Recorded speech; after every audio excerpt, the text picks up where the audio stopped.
Hey guys, tonight we are going to uncover the secret behind an infamous name, a legend that is both chilling and bitter, Bloody Mary. When that name is mentioned, you might picture the fiery red cocktail, spicy with tomato juice and vodka, or a haunted tale that became a childhood obsession, standing in front of a mirror, whispering the name and waiting for a spirit to appear, perhaps to reveal the face of your future spouse, or worse, a skull signaling impending death. Undoubtedly, that is the classic dare game that any child has participated in, or at least was brave enough to attempt calling the name only 2 times. But did you know that this terrifying nickname was actually given to a real historical figure? She was Mary I of England, whose brief reign was etched into history as a nightmare. She is known as one of the most brutal queens of England, and the title Bloody Mary was by no means accidental. In just 5 short years, she ordered the burning alive of hundreds of people for religious reasons, plunging the entire nation into chaos and horror. So, the big question is, what turned a little princess, once loved by the entire kingdom, into such a bloodthirsty tyrant? Was Mary simply a cruel monster, or was she a victim of profound psychological trauma and physical pain that plagued her throughout her life? So, before you get comfortable, take a moment to like the video and subscribe, but only if you genuinely enjoy what I do here. And spare a second for me. Where are you watching from and what time is it there right now? Please share in the comments section below. I'd love to know how far our community stretches. Now, dim the lights, maybe turn on a fan for that soft background hum, and let's ease into tonight's journey together. Queen Mary I of England was born on the 18th of February in the year 1516. A date that would come to mark the beginning of a life both gilded and grievous. She was the eldest surviving child of King Henry VIII and his first wife, Queen Catherine of Aragon, and the sole heir for many years to the Tudor throne. From the moment she arrived, Mary was celebrated as the long-awaited hope of a dynasty that had endured one disappointment after another. Catherine herself had suffered numerous miscarriages and the tragic loss of infants, making Mary's survival almost miraculous in the eyes of the court and the people. Mary's grandparents on her father's side were King Henry VII, who had founded the Tudor line after the Wars of the Roses, and his queen, Elizabeth of York, whose marriage united warring houses and brought an uneasy peace to England. On her mother's side, her grandparents were Ferdinand II of Aragon and Isabella I of Castile, the Catholic monarchs, whose alliance had forged a single Spanish kingdom and sponsored the first voyage of Christopher Columbus. Thus, Mary's lineage was a tapestry of English and Spanish royalty, binding her to storied ancestors whose ambitions and alliances shaped the fate of nations. As a child, Mary was lavished with affection and privilege. Her mother, Catherine, personally oversaw her upbringing, instructing her in the finer arts and letters. From an early age, Mary was taught Latin, a language at that time reserved for princes and learned men, so that she might one day ascend to her rightful place as sovereign and govern with wisdom. Catherine's lessons extended beyond grammar and syntax. She imbued Mary with a deep devotion to her Catholic faith and a sense of duty to God and country. Mary's tutors also included esteemed humanists who introduced her to French, music, and courtly etiquette, ensuring that she would shine in any diplomatic or ceremonial setting. Her father, King Henry VIII, admired his daughter's studious nature and referred to her affectionately as his pearl of this world, a phrase that underscored not only his pride, but also the special bond between them in her earliest years. Mary's world was one of lavish banquets, tapestry-lined chambers, and the rhythmic prayers of the chapel. She would sit quietly by candlelight, copying passages of Cicero or Pliny into her gilded notebook, while the bustling court beyond her window prepared for tournaments and royal hunts. In those halcyon days, Mary had no siblings who survived into adulthood. Though Henry and Catherine had hoped for a son, none materialized. It was not until after Catherine's departure and subsequent marriages that Mary would gain a half-brother Edward and a half-sister Elizabeth. But in her early childhood, she stood alone as the heir apparent. The enormity of her position was not lost on her even as a young girl. She understood that her very person carried the future of the Tudor line. Yet this serene chapter of Mary's life would not endure. When she was just a child of 11, her world began to unravel. Her father's fervent desire for a male heir led him to pursue an annulment from Catherine in order to wed Anne Boleyn. This act did more than dissolve a marriage, it severed Mary's status as legitimate princess. The Pope's refusal to grant a divorce prompted Henry to break with Rome, establish himself as head of the Church of England, and declare that he had never lawfully been married to Mary's mother. Thus Mary, once the cherished pearl, was branded illegitimate and stripped of her title. She was relegated to the position of lady-in-waiting to her half-sister Elizabeth, seen by the court as no more than a gentlewoman rather than a prospective monarch. Imagine the confusion and sorrow of a young girl, educated to rule, suddenly demoted to serve. One day she sat at the royal table, her place declared beside her father. The next, she knelt at Elizabeth's feet, awaiting permission to rise. Beneath her composed exterior, Mary felt the pangs of abandonment and betrayal. The hallways that once echoed with her laughter now seemed cavernous and cold. Even her Latin exercises lost their glow of promise, replaced by a heavy disquiet that would shadow her for years to come. And so, Queen Mary I's childhood shaped by exalted lineage, devoted instruction, and early adoration, was abruptly fractured by political upheaval and familial rupture. Behind the gentle comportment and the scholar's quill lay a heart marked by loss and wounded pride. As we reflect on her story, we might ask whether the girl who once read Cicero by candlelight would ever recover the innocence and security that were taken from her so cruelly. Perhaps in the quiet of the night, she wondered how different her life might have been had her father's gaze never shifted from her mother to another. Queen Mary I's entry into the world was nothing short of miraculous. After a series of miscarriages and the heartache of infant deaths that nearly broke her parents' spirits, the birth of a healthy baby girl in the year 1516 brought a wave of relief and celebration to the Tudor court. Her father, King Henry VIII, and her mother, Queen Catherine of Aragon, had endured the sorrow of hope raised and hope dashed, and when Mary finally arrived on that cold February day, she was greeted as the long-awaited heir who would secure the dynasty. The courtiers gathered in wonder, and joyous trumpets announced her arrival to the people of England, who in turn looked upon the newborn princess with affectionate devotion. Mary's earliest years were wrapped in luxury and tenderness. She was indulged by her doting parents, attended by gentle nurses and lady-in-waiting companions, and treasured by the population that saw in her the promise of stability after years of grief. Queen Catherine took special care over her daughter's education, personally supervising her lessons in Latin, a language at the time reserved for princes and male scholars, and in the history of Rome and classical virtue. These rigorous studies were intended to prepare Mary for the responsibilities of rulership, instilling in her a sense of duty, piety, and intellectual poise. Henry often paused in his royal duties to witness Mary reciting her Latin or reading passages of Cicero, and he would murmur with paternal pride that she was the pearl of this real me, praising both her talent and her virtuous disposition.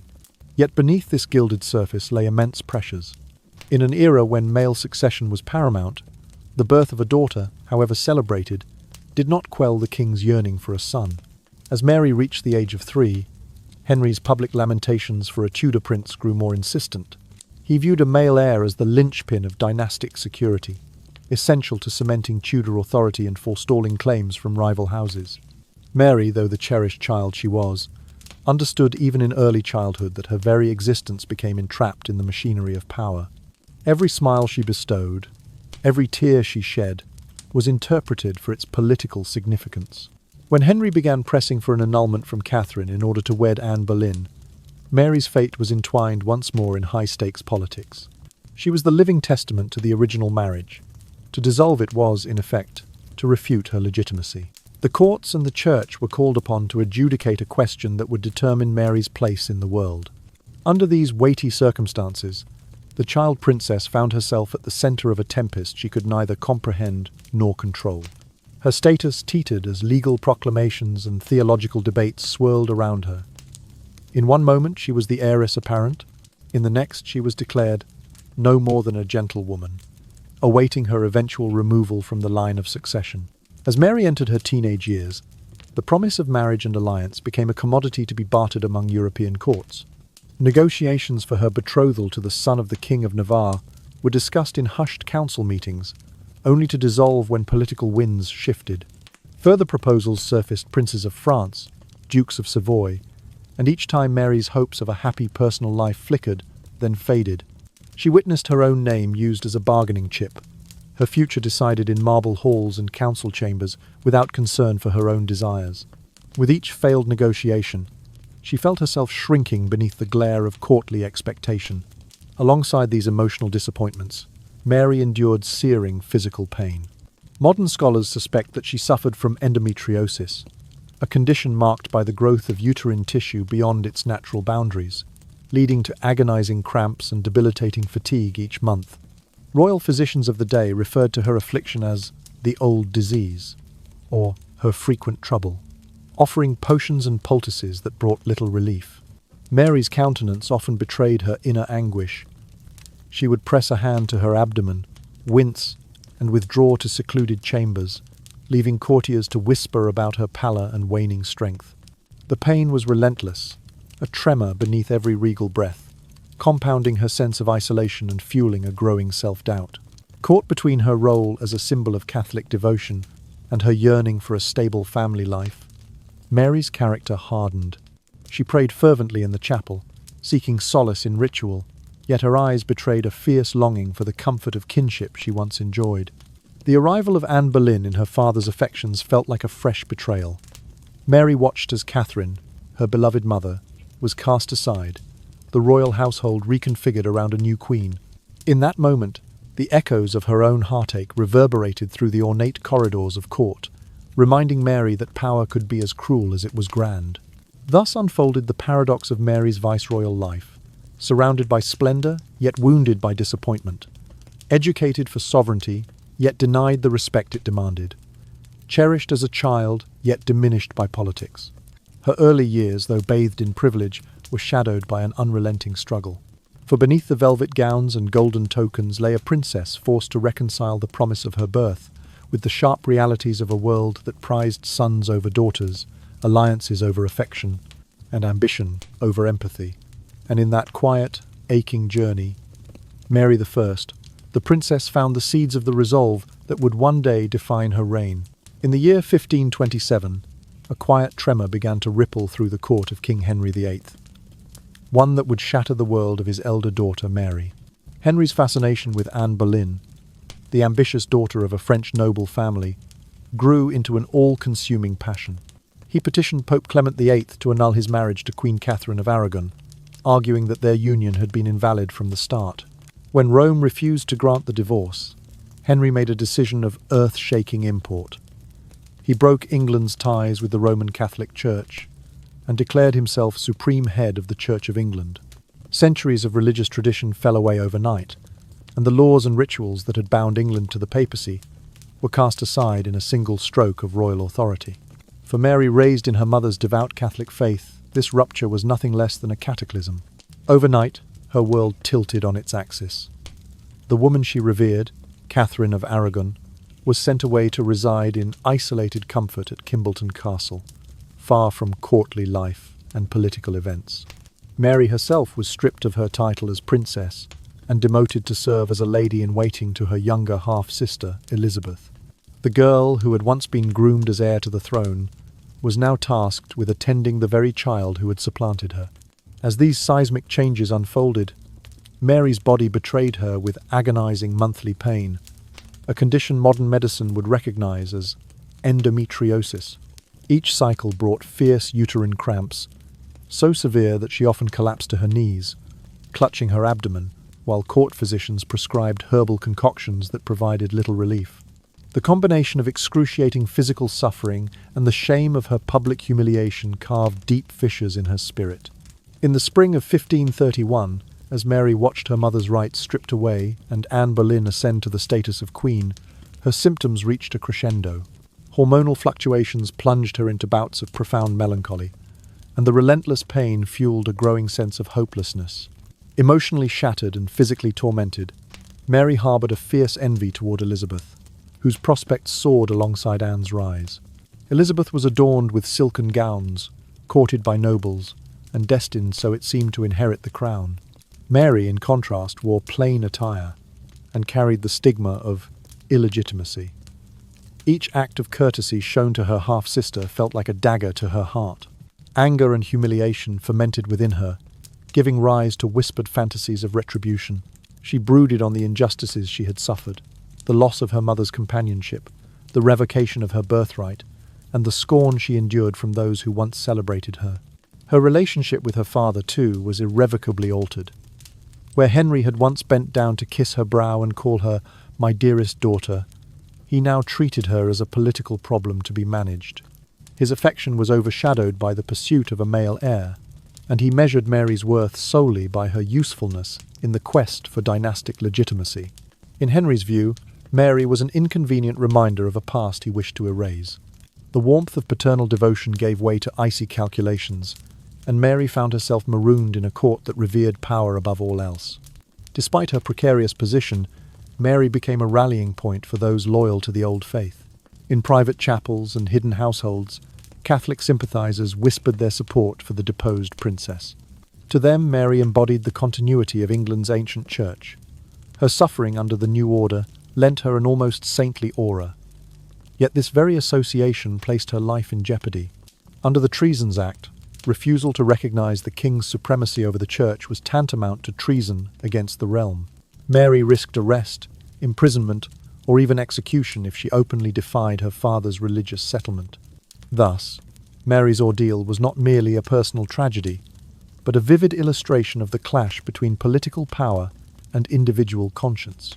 The girl who once studied Latin under her mother's gentle tutelage now found herself forced to choose between her loyalty to God and her duty to a father who had become her jailer. Each prayer she whispered in the dim light of the private chapel was a quiet act of rebellion. Each moment of endurance through pain was a testament to her resilience. And though the corridors of Whitehall echoed with the proclamations of a new church, Mary's steadfast devotion to her faith shone as a beacon of resistance in a kingdom torn apart by ambition and betrayal. In the hush of midnight, as candle flames flickered against the stone walls, Mary must have wondered whether her suffering would ever end, or whether the scars, both physical and emotional, would define her destiny.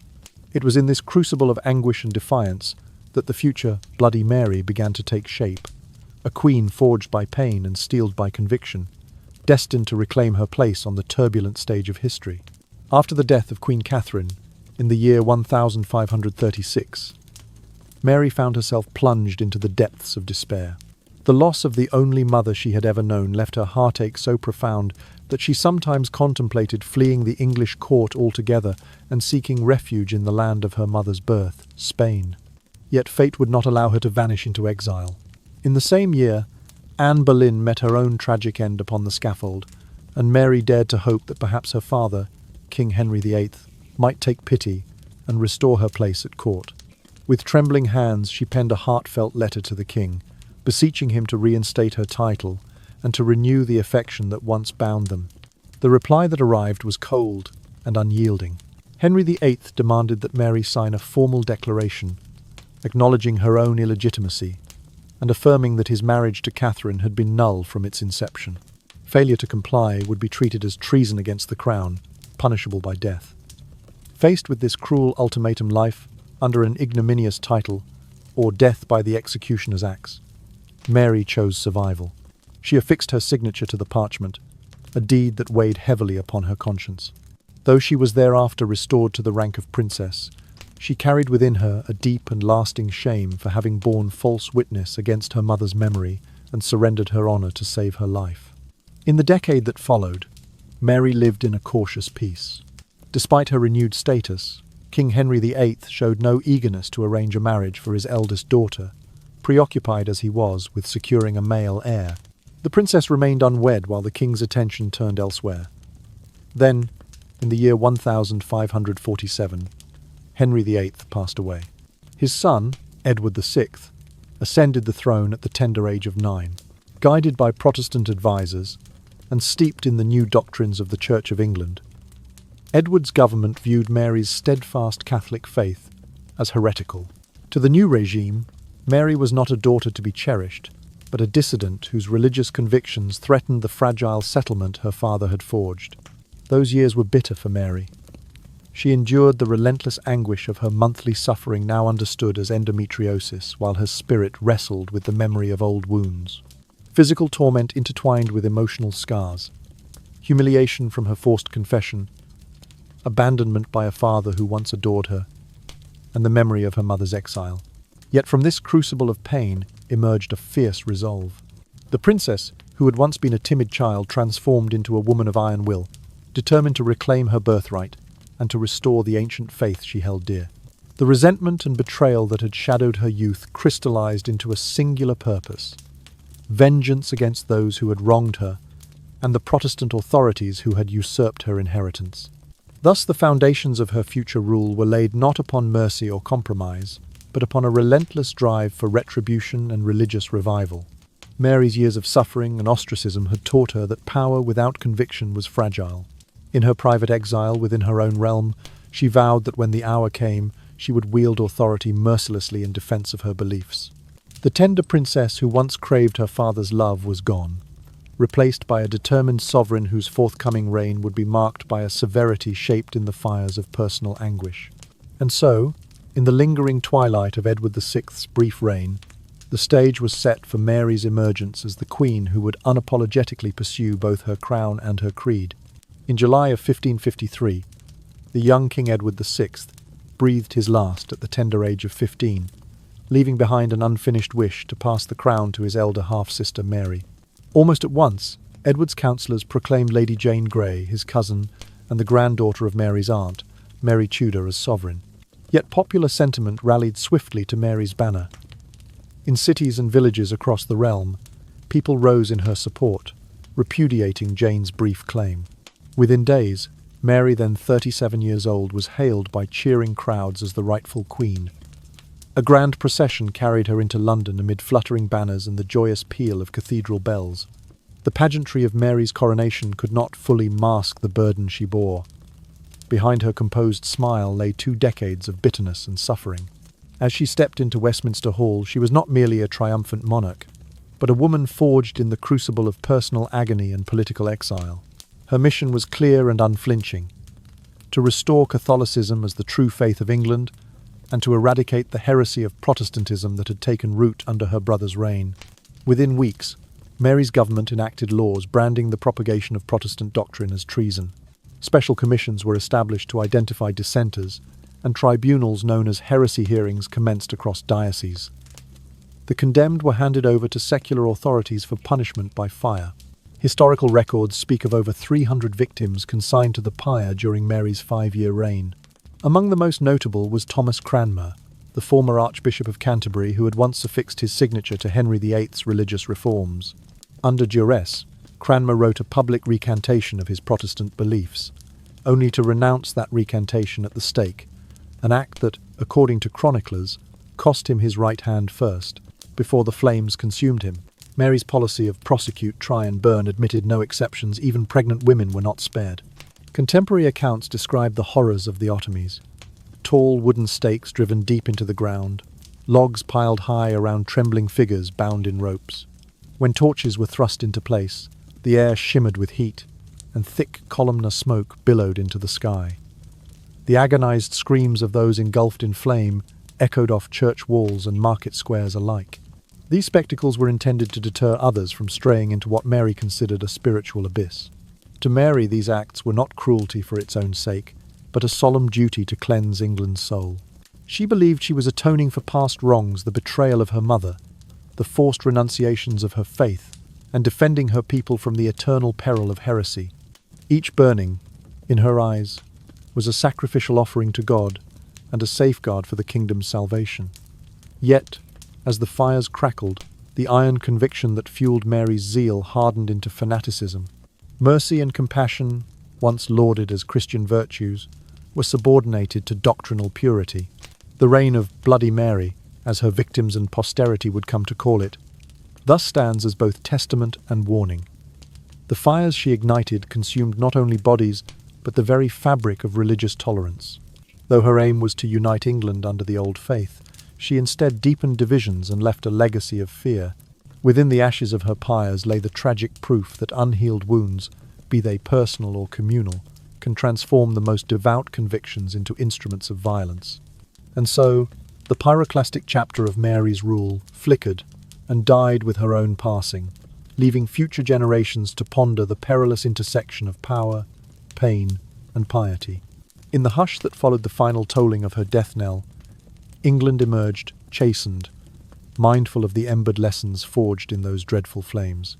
The story of Mary I endures not simply as the story of a queen who burned her subjects, but as the somber parable of how a heart scarred by betrayal, driven by grief, can become the seedbed of an uncompromising severity, one that cautions against the conflation of personal vendetta with divine mandate. In the summer of 1554, scarcely a year after her accession to the throne, Queen Mary's life took on a new chapter of solemn ceremony and cautious hope. In July of that year, Mary I of England was wed to Philip II of Spain, son of Emperor Charles V, Holy Roman Emperor, and heir to the vast Habsburg dominions. The nuptials, celebrated at Winchester Cathedral, were among the grandest spectacles ever witnessed on English soil. Noblemen and ladies from both England and Spain filled the nave, their rich brocades and velvets gleaming in the candlelight. Latin chants echoed from the choir stalls as the ceremonial canopy was held aloft, and the ancient stone walls bore witness to vows that were equal parts political alliance and personal union. Politically, the marriage was a masterstroke. It cemented the alliance between two of Europe's most powerful Catholic dynasties, thereby fortifying a united front against the spread of Protestantism on the continent. More than that, it signalled to England's neighbours that Mary would not govern her realm in isolation. With Philip at her side, bearing the illustrious blood of Isabella of Castile and Ferdinand of Aragon, Mary's position was shored up against both internal dissent and external threats. Yet, beneath the gilded pageantry, there lay a quieter story of a queen's yearning for love and reassurance in the face of her own private sorrows.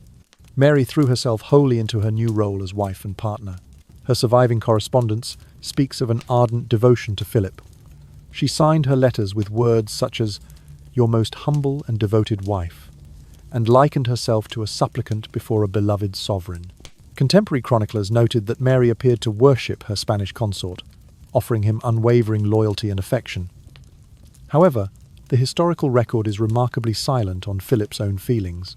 Rumour among the courtiers suggested that Philip maintained extramarital liaisons and regarded his marriage more as a diplomatic expedient than a matter of the heart. Many historians believe that Mary, a queen forged by personal loss and political exile, found herself viewed chiefly as a tool of statecraft, her private desires subsumed beneath the demands of alliance and continuity. Despite these undercurrents, Mary clung fiercely to the hope of motherhood. Within weeks of the wedding, she and Philip were the subjects of hushed gossip and open anticipation. Courtiers noted how Mary's figure seemed to soften, how she spoke softly of morning nausea and growing girth. Physicians, summoned from both England and Spain, recorded that the Queen manifested all the classical signs of pregnancy. Her pulses were measured, her moods carefully observed, and provisions were made for the arrival of a royal heir. Servants prepared the birthing chamber with lavender-scented linens and silver basin, while the bells of Winchester tolled in joyful celebration. Yet as the due date passed without a cry of new life, Mary's heart grew heavy. 2 weeks of eager waiting gave way to the harrowing realization that no child would come. The palace retained every trifle of hope.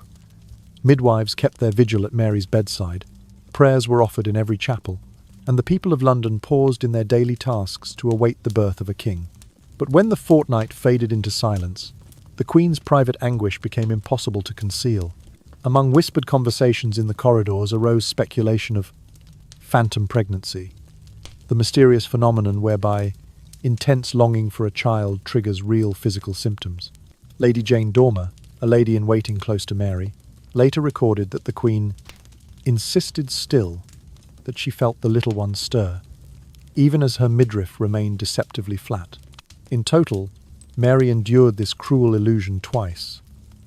Each time her body betrayed her hopes, she emerged from the illusion shattered, her trust in medical counsel shaken. Yet she never wavered in her conviction that her womb would someday bear the Tudor legacy. In the end, the grief of 2 phantom pregnancies was compounded by the grim knowledge that she would bear no child.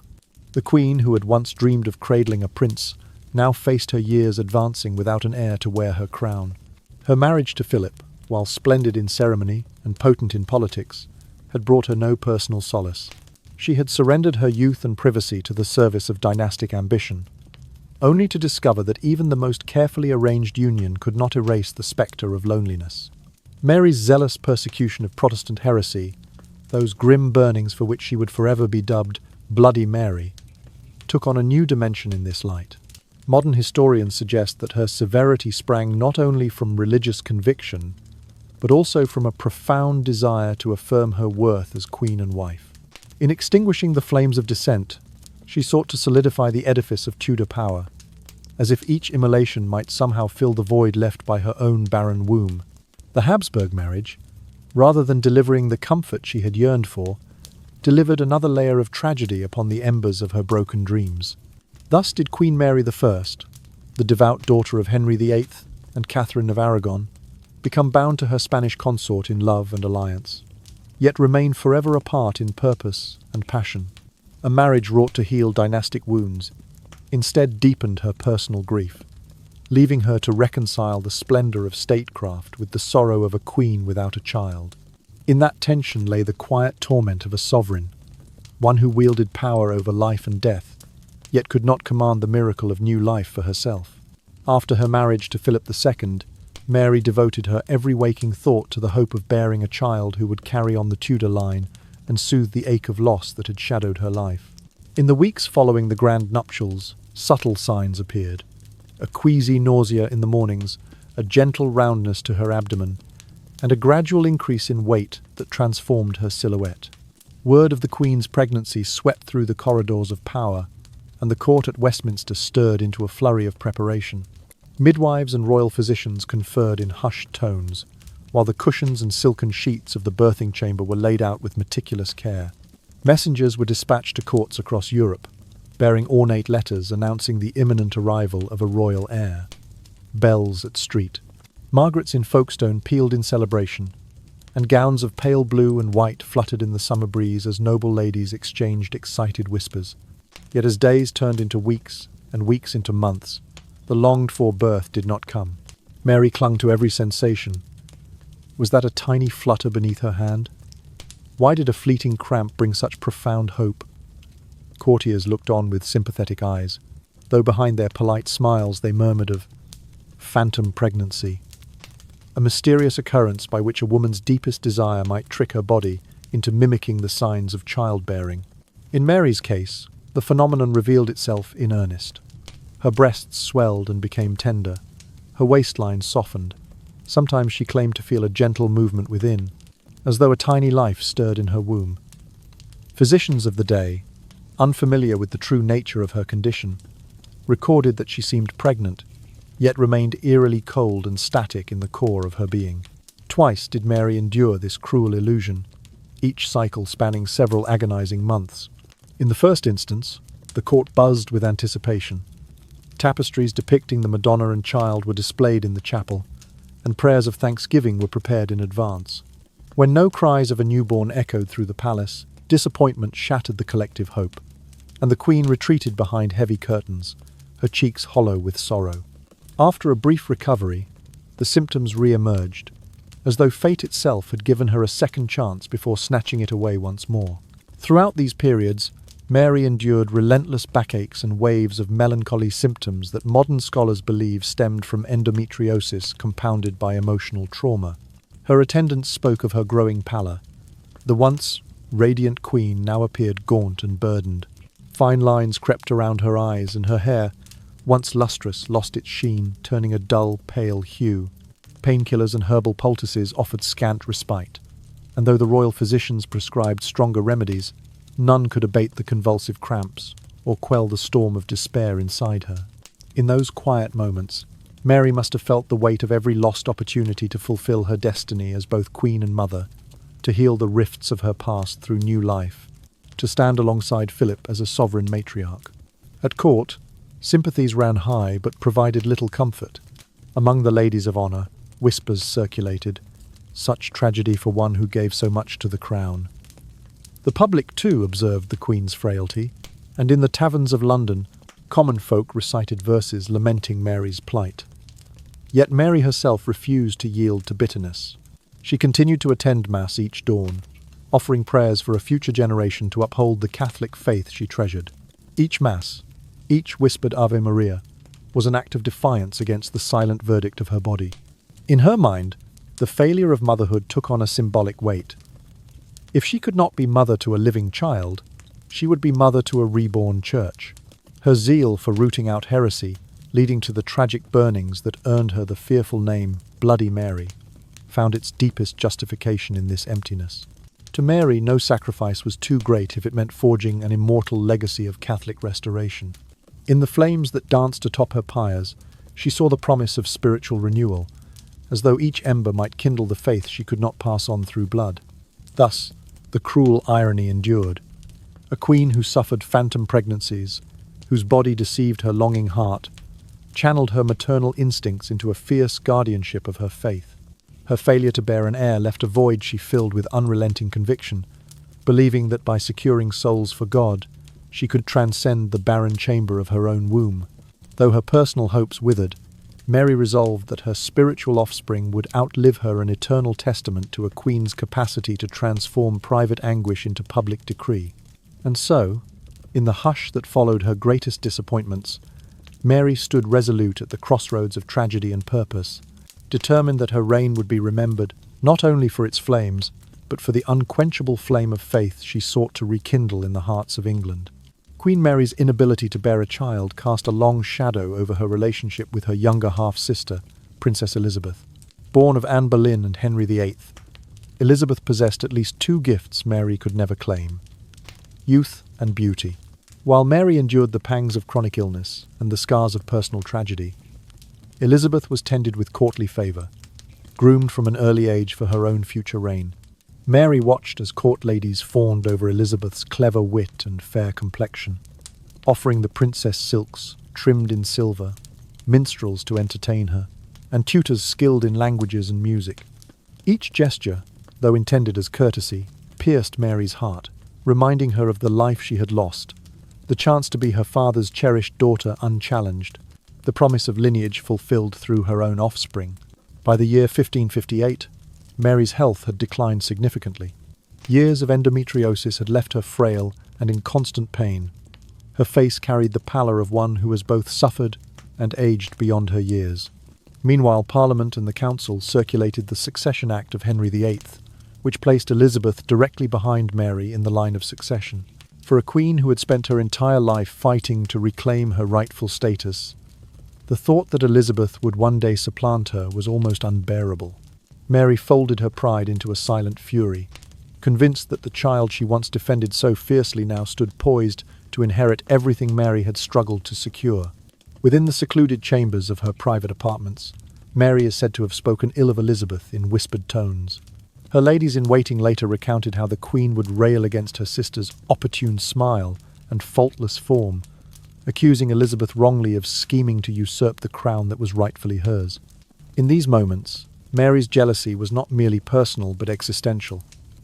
Elizabeth embodied all that Mary had been denied: restoration of family honour through motherhood, unburdened youth, and a future unmarked by exile or disease. Each month, physical agony compounded Mary's emotional turmoil. The excruciating cramps of endometriosis became her private torment, debilitating her for days at a time.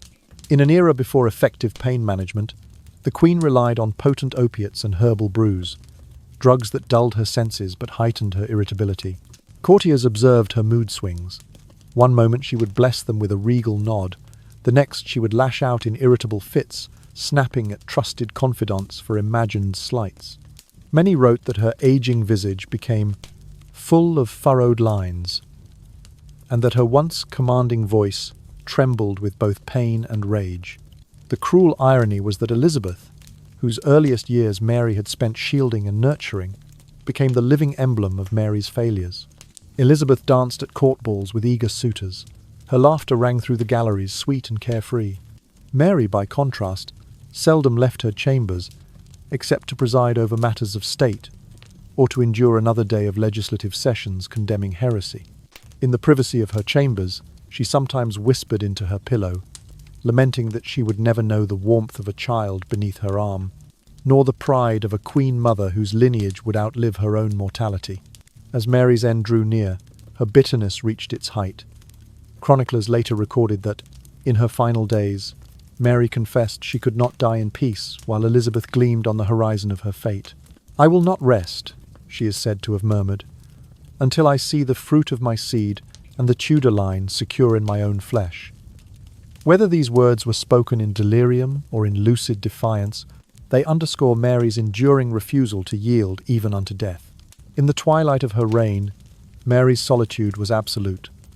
Her beloved husband, Philip II, had returned to Spain, leaving her to confront illness and political intrigue unaided. Elizabeth, awaiting her own moment in history, remained at court but at a cautious remove, aware perhaps of the tension in Mary's gaze whenever they met.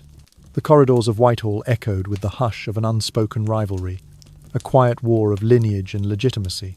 Finally, on a November morn in 1558, Queen Mary I drew her last breath. The court doctors tended to her failing body, but nothing could still the tempest of her unfulfilled desires. In her final dispatches, she beseeched that her will be enacted without allowing Elizabeth to ascend prematurely. Yet history had other designs. Elizabeth would indeed become queen, carrying forward the Tudor line that Mary had so fiercely loved and so profoundly envied. Thus ended Mary's life a tapestry woven with threads of devotion and anguish, power and resentment. In her passing, the world saw not only the end of a queen, but the culmination of a lifelong struggle for recognition, legitimacy, and the true fulfillment of motherhood. Her jealousy toward Elizabeth, born of personal and political despair, stands testament to the deep human yearning for both familial legacy and sovereign authority. And in that hushed moment between life and death, Mary's final lament echoed the silent question that had haunted her for decades. Would her life ever be redeemed, either through friendship or progeny, before the curtain of mortality closed forever? On the 17th of November, in the year 1558, Queen Mary I quietly drew her final breath at the age of 42. Those who tended her bedside whispered that her decline was hastened by an untreated ovarian cancer, itself born of the endometriosis that had plagued her for years. With her death, the so-called blood-soaked reign came to an end after scarcely 5 years, yet the crimson stains upon England's memory would never fade. As her breathing slowed, Mary whispered a single wish, that she might be laid to rest beside her beloved mother, Catherine of Aragon, within the hallowed walls of Westminster Abbey. But the tides of politics and the designs of her successor proved stronger than the Queen's dying wish. Elizabeth I, now sovereign, ordered that a joint tomb be constructed for the two half-sisters. Yet in a gesture many historians have deemed a grave injustice, Elizabeth's own name was engraved prominently in Victory, while Mary was commemorated only by a small black marble slab bearing the chilling epithet Bloody Mary. Thus, even in death, Mary's silhouette was overshadowed by Elizabeth's brighter inscription, a final echo of the rivalry that had shadowed their lives. Politically, Elizabeth moved with swift resolve to undo her sister's work. Within weeks, the statutes that criminalized Protestant worship were repealed, and the Church of England was restored under her own supreme governorship. The infernal pyres of Mary's reign were dismantled in both law and memory, recast as a dark interlude to be consigned to historical oblivion. Yet Mary's legacy refused to vanish so easily. Across the sea in Spain, the faithful continued to observe the Marian Feast, a solemn festival in which prayers were offered for the soul of the late Queen, who had championed Catholic revival with such unbending fervour. In the taverns and hearth-lit parlours of England, too, Mary's story endured, though transformed by the breath of legend. Young girls dared one another to stand before polished mirrors in the dead of night and whisper, "Bloody Mary," 3 times, 3 times, 3 times, in a hushed chant that courted both laughter and terror. Some claimed that a ghostly visage would flicker upon the glass, a pale face haloed in candlelight, lips stained with phantom blood.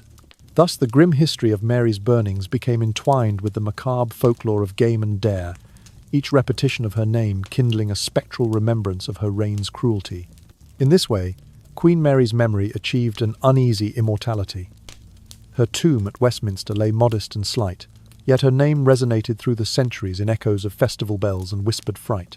The Marian feast in Spain preserved the piety she so dearly prized, while the Bloody Mary of children's legend preserved the horror she inspired. No simple epitaph could capture the complexity of a queen who ruled with both devout conviction and ruthless severity. As the ages passed, scholars would debate Mary I's place in history.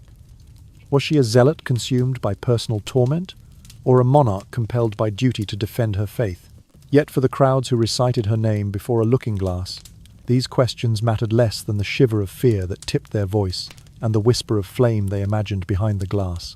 Thus, Mary's life, with all its hopes, pains, and blood-spattered decrees, became alchemized into a legend, a cautionary tale of power and passion, of sorrow turned to fury, and of how even marble markers can be eclipsed by the indelible shadows of memory. The arc of Mary I's life, from the cherished daughter of Henry VIII and Catherine of Aragon to the embattled, zealous queen known as Bloody Mary, reveals a woman far more nuanced than the simple caricature of a bloodthirsty monarch.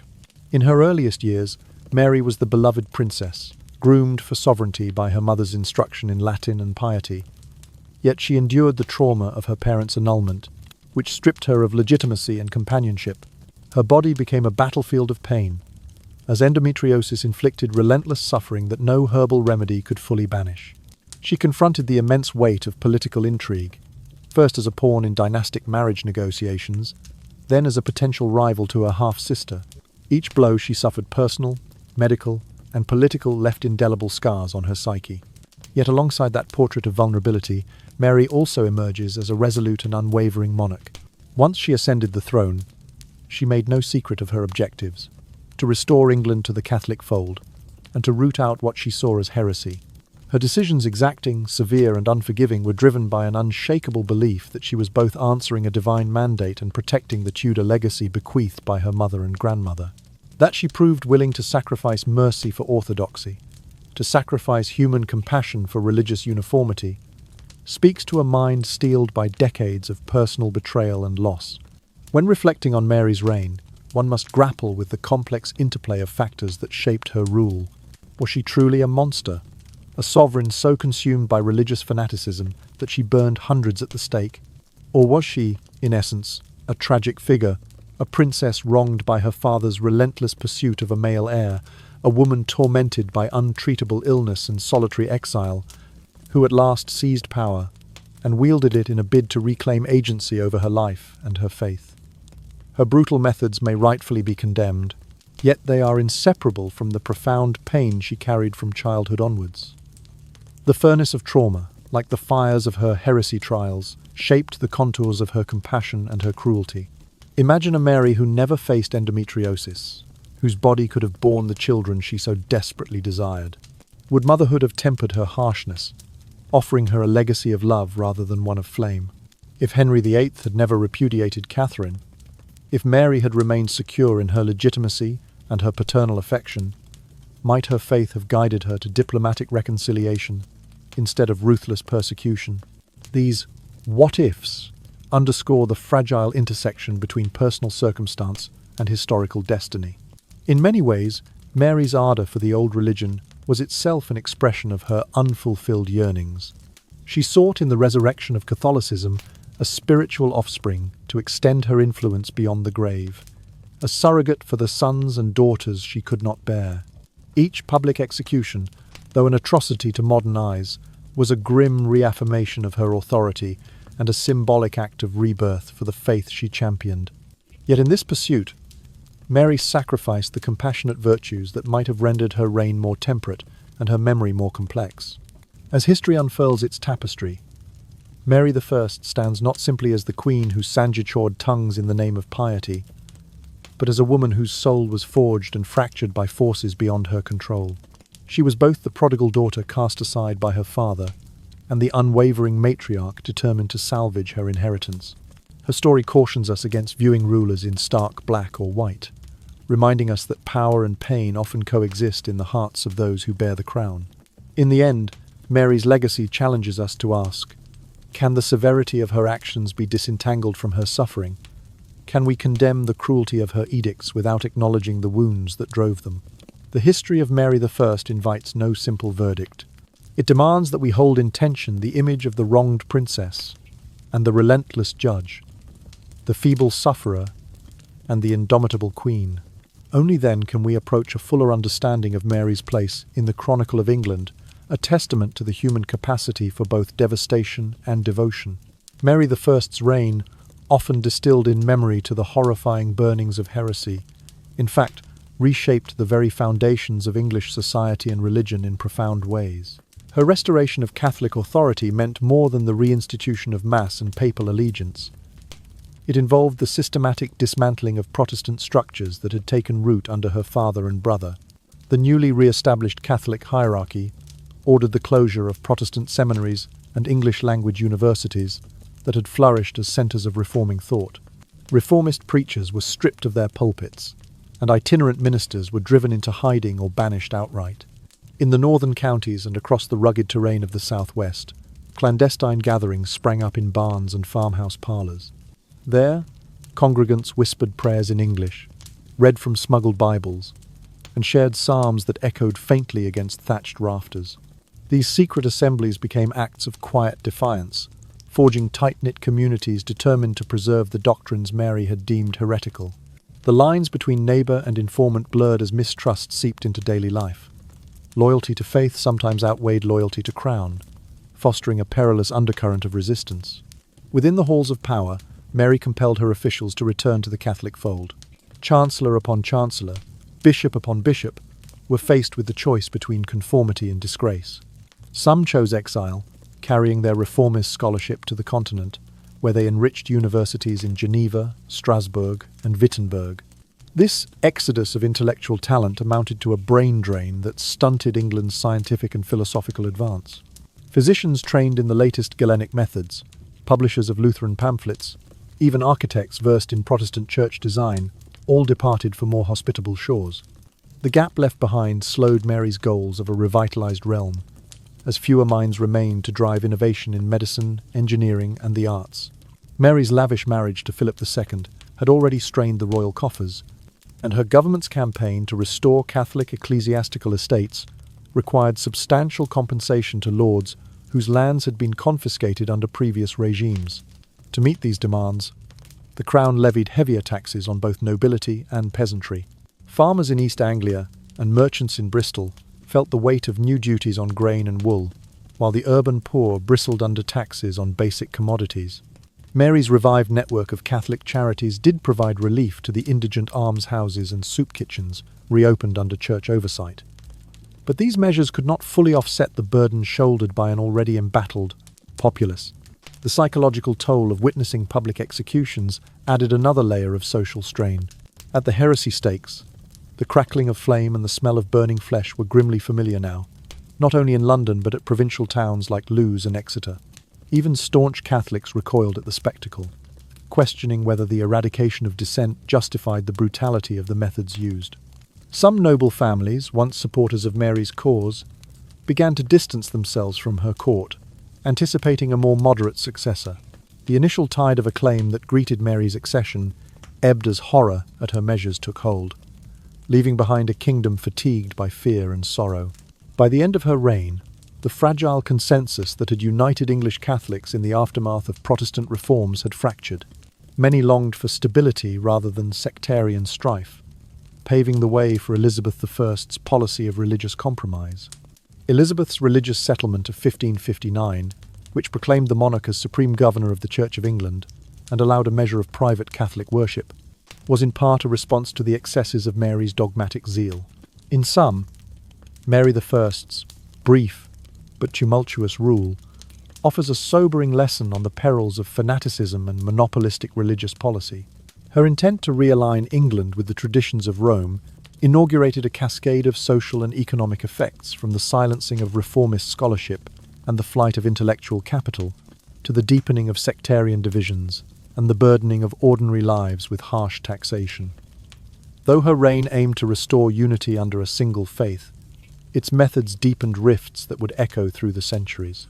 The Marian age thus stands as a testament to the destructive potential of uncompromising authority, reminding us that genuine renewal demands both conviction and compassion in equal measure. The epithet Bloody Mary endures far beyond the record of her heresy trials. It has seeped into the folklore of the English-speaking world, fusing history with legend in ways both chilling and enduring. One of the most widespread manifestations of this is the so-called Bloody Mary mirror ritual, a daring game of dares whispered among children at summer camps and slumber parties. The rules are simple yet nerve-wracking.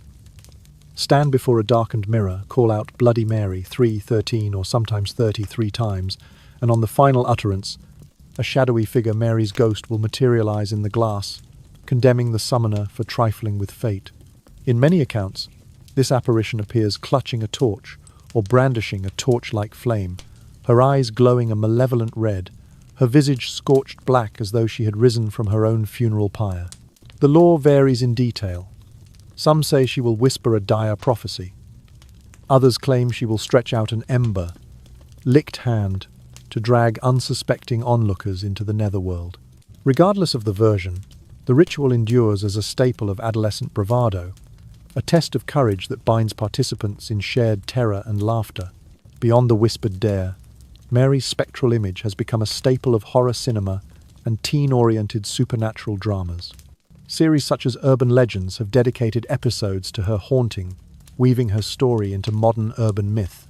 In these retellings, Mary is alternately portrayed as a vengeful demon and a tragic soul, her torment reproduced in grainy black and white footage or in the tense close-ups of a dimly lit mirror.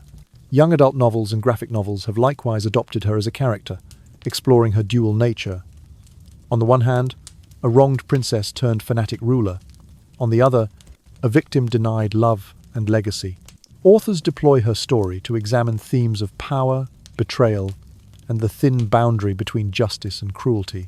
The legend does not confine itself to bedrooms and books.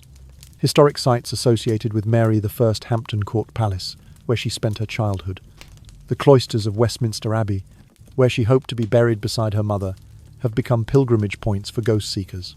Tour operators offer Bloody Mary excursions, guiding groups through torchlit hallways and shadowy chapels as storytellers recount tales of her restless spirit. Visitors claim to hear footsteps echoing on polished stone floors, or to glimpse a figure in Tudor dress drifting past barred windows. These so-called haunted tours blend genuine architectural splendor with spine-tingling legend, drawing thrill-seekers and history buffs alike from around the globe. The spiritual legacy of Mary thus extends well past the dry pages of historical chronicle. Her reign's brutality, once measured in statutes and scaffolds, has been transmuted into a form of popular memory that is at once fantastical and deeply evocative. When a teen stares into a mirror and calls her name, or when a tourist shivers in the cold hush of a palace corridor, they are engaging with a collective remembrance of Mary's cruelty and tragedy. In those moments of playful fear, the flame-lit horrors of her reign are rekindled, reminding us that the spectre of history can take on forms far stranger than any fiction. Thus, the Bloody Mary of folklore stands as a bridge between documented atrocity and imaginative myth. Her story, once confined to court records and theological treatises, now lives in the hearts of those who thrill to the idea of summoning a royal ghost. It endures as a warning and a parable, that the echoes of cruelty can haunt the living long after the flames have died, and that the power of legend often lies in its ability to conjure the past's deepest fears in the darkness of a modern night. Modern historians approach Mary I with a spectrum of perspectives that reflect the complexity of her life and reign. Some scholars argue that she was fundamentally a victim of circumstance, shaped by the traumas of her early years and the relentless physical torment of endometriosis. From infancy, Mary endured the upheaval of her father's divorce from Catherine of Aragon, a rupture that not only cost her mother's companionship, but also robbed her of legitimacy and emotional security. As she matured, the threat of being passed over for a male heir, the agony of political exile, and the shame of demotion to lady-in-waiting all conspired to forge a psyche wound deep and raw. Historians in this camp emphasize that Mary's later ruthlessness sprang, in part, from a desperate need to reclaim her status and avenge her suffering. In their view, the imposition of harsh heresy statutes and the subsequent burnings were not mere expressions of cruelty, but attempts by a wounded woman to assert control over a world that had repeatedly betrayed her. Contrasting sharply with this interpretation are those scholars who criticize Mary as having willingly embraced brutality, arguing that her actions amounted to crimes against humanity. To these historians, the possession of sovereign power carries an attendant responsibility to act with restraint and compassion. Mary's choice to burn more than 300 men and women at the stake, among them pregnant women, teenagers, and learned clergy, stands as a grim testament to fanaticism unchecked. By targeting innocents as well as hardened dissenters, she transcended the bounds of legitimate religious enforcement and descended into terror. For critics in this camp, the scorched earth of her religious policy cannot be excused by personal tragedy. Rather, they insist that a monarch of any era must temper conviction with mercy, lest the state become an instrument of cruelty. A more balanced school of thought offers a middle path, portraying Mary I as a ruler of deep faith but limited prudence. These historians acknowledge her genuine belief that eradicating heresy was essential to England's salvation, seeing in her actions a determination to steer her kingdom back to what she perceived as divine truth. Yet they also highlight her failure to anticipate or mitigate the wider social and economic fallout. By aligning England so closely with counter-Reformation fervour, Mary isolated her realm from the emerging currents of religious pluralism sweeping across Europe. As nations such as France and the Holy Roman Empire tentatively embraced a degree of toleration, England under Mary retreated into homogeneity, driving reformers into exile and draining its intellectual capital. The result, these scholars argue, was a temporary regression in educational and scientific progress, and a deepening of social fractures that only her successor, Elizabeth I, could heal with a more moderate settlement. Despite their disagreements, all these viewpoints coalesce around a central truth. Mary I's reign embodies the fraught intersection of power, policy, and personal conviction. She remains a vivid case study in how a leader's inner wounds can manifest in statecraft, for better or for worse, and how doctrinal zeal can both unite and devastate a nation. Her example offers subsequent generations a cautionary tale about the perils of allowing grief and grievance to shape policy without the tempering influence of compassion and open-mindedness. Whether one views her primarily as a victim, a villain, or a flawed visionary, Mary's life prompts enduring questions about the responsibilities of authority and the human cost of ideological rigidity. In assessing Mary's legacy, modern historians thus encourage us to reflect on the delicate balance between upholding deeply held beliefs and preserving the common good. They remind us that leadership demands not only strength and conviction but also empathy and foresight. Mary I's story of a princess betrayed, a queen embattled, and a monarch consumed by the fires of her own making invites us to consider how the convergence of personal pain and public power can illuminate, or obscure, the path to justice and reconciliation. And so, with the echoes of Mary's tumultuous life gently fading into the distance, we pause together for a moment of calm reflection. In the soft glow of candlelight, or perhaps only in your mind's eye, imagine the heavy gates of the palace quietly closing, the clamour of the court reduced to a distant hum. Feel the weight of memory settle like a warm blanket across your shoulders, each breath drawing in a soothing stillness, each exhale releasing the tension of the day. Let your thoughts drift, untethered, across rolling fields of lavender and midnight blue. Picture a slow-turning lantern, its light soft and golden, guiding you down a winding path where the past's sharp edges dissolve into gentle shadows. There is no need to linger on the flames of history now. Instead, let them become embers glowing far below, their warmth lulling you into serenity rather than fear. This story of Mary I reminds us that even the fiercest storms can give way to quiet dawns. In her struggles with loss, illness, and isolation, we recognize our own moments of doubt and pain. In her fierce convictions, however extreme, we see the human heart's yearning for purpose and belonging. And in the aftermath of her reign, as England sought harmony once more, we learn that true strength often lies not in fire and fury, but in the patience to forgive, the courage to rebuild, and the grace to listen. Now, as you lie down and let your eyelids grow heavy, imagine the murmur of history fading into a whisper, and beyond that, into an all-encompassing hush. Allow each part of your body to soften. Your toes, your legs, your torso, your arms, your neck, and finally your face. Release the last remnants of worry, letting them slip away like petals on a slow-moving stream. You are safe. You are home. And as you drift towards sleep's gentle embrace, know that every story holds within it a lesson of compassion and resilience. Carry forward the understanding that even in our darkest hours, there is space for healing, and that tomorrow brings the promise of fresh beginnings. Good night, dear listener. May your dreams be as peaceful as a moonlit garden, and may you awaken refreshed. If you found comfort in this tale, please subscribe to our channel for more stories that soothe the soul and enrich the heart. Sleep well, and until we meet again in another whispered narrative, rest quietly, rest deeply, and rest in peace.